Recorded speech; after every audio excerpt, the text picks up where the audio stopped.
Hello दोस्तों, सभी को जय श्री श्याम। कैसे हो आप सब? आशा करती हूँ आप सब ठीक होंगे, अच्छे होंगे। तो स्वागत है आपका अपने चैनल धमाकेदार कहानी में। तो आज की कहानी का टाइटल है मृत्यु एक अटल सत्य है। तो कहानी शुरू करते हैं। मृत्यु एक अटल सत्य है कहानी।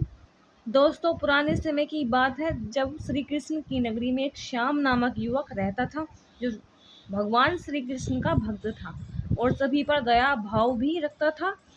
जरूरतमंद लोगों की सेवा किया करता था, किसी से वैरभाव नहीं करता था। उनके इसी गुण के कारण श्री कृष्ण इससे बहुत प्रसन्न थे। उस समय श्याम अपने मित्र कृष्ण को देख सकता था और सुन भी सकता था। उसी खुशहाल जिंदगी में खुश भी था और श्री कृष्ण को अपना परम मित्र भी मानता था। एक दिन की बात है जब श्याम के पिताजी की तबीयत खराब हो गई और उन्हें अस्पताल में भर्ती किया गया। उसके पिताजी को हालत गंभीर थी, इसलिए डॉक्टरों ने कहा कि वो ज़्यादा उम्मीद नहीं रख सकते। उधर श्याम ने अपने पिताजी को बचाने के लिए डॉक्टरों के आगे हाथ जोड़े और मिन्नतें भी मांगी, लेकिन डॉक्टरों ने भगवान पर भरोसा रखने के लिए कहा। तभी श्याम को अपने मित्र श्री कृष्ण की याद आती है और उन्होंने श्री कृष्ण को पुकारा और श्री कृष्ण भी वहां आ पहुंचे। अब श्याम ने कृष्ण से कहा, तुम भगवान हो, मेरे पिता को बचा लो। तब श्री कृष्ण ने कहा, ये मेरे हाथों में नहीं है। अगर नियति के अनुसार मृत्यु का समय आ गया है तो होना तय है। इस पर श्याम नाराज हो गए और श्री कृष्ण से लड़ने लगे। तभी भगवान श्री कृष्ण ने युक्ति की और कहा कि मैं तुम्हारी मदद कर सकता हूँ, लेकिन इसके लिए आपको एक कार्य करना होगा।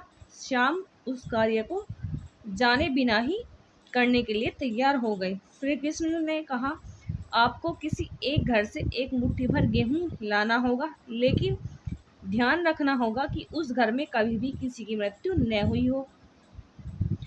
श्याम हाँ बोलकर तलाशने के लिए निकल पड़े। उसने कई सारे घर छान मारे, हर घर में गेहूं तो होते, ऐसा घर कोई नहीं मिला जहां परिवार में किसी की मृत्यु न हुई हो। किसी का पिता, किसी का दादा, तो किसी के भाई बहन, तो किसी की माता की मृत्यु हो चुकी थी। अब बहुत समय ढूंढने के बाद उसे एहसास हुआ कि मृत्यु एक अटल सत्य है। इसका सामना सभी को करना ही होता है, इससे कोई नहीं बच सकता। अब उन्हें श्री कृष्ण की कही बात ज्ञात हो चुकी थी। मृत्यु एक अटल सत्य है। अब श्याम ने श्री कृष्ण से क्षमा मांगी और जब तक उसके पिता जीवित रहे उनकी सेवा की। कुछ दिनों बाद ही श्याम के पिता स्वर्ग सिधार गए। उसे दुख तो बहुत हुआ, लेकिन श्री कृष्ण की दी सीख के कारण उसका मन शांत हो गया। दोस्तों, मृत्यु पर दुख तो सभी को होता है, पूरी मानव जाति को होता है, क्योंकि उनके साथ बीते समय याद जो आते हैं। लेकिन मृत्यु एक अटल सत्य है। उस सत्य को स्वीकार कर आगे बढ़ना ही जीवन है। जो मृत्यु के साथ सत्य को स्वीकार कर लेता है उसका जीवन भार विहीन हो जाता है और उसे कभी भी कोई कष्ट तोड़ नहीं सकता। वो जीवन में के हर क्षेत्र में आगे बढ़ जाता है। तो दोस्तों, कहानी कैसी लगी कमेंट करके जरूर बताइएगा।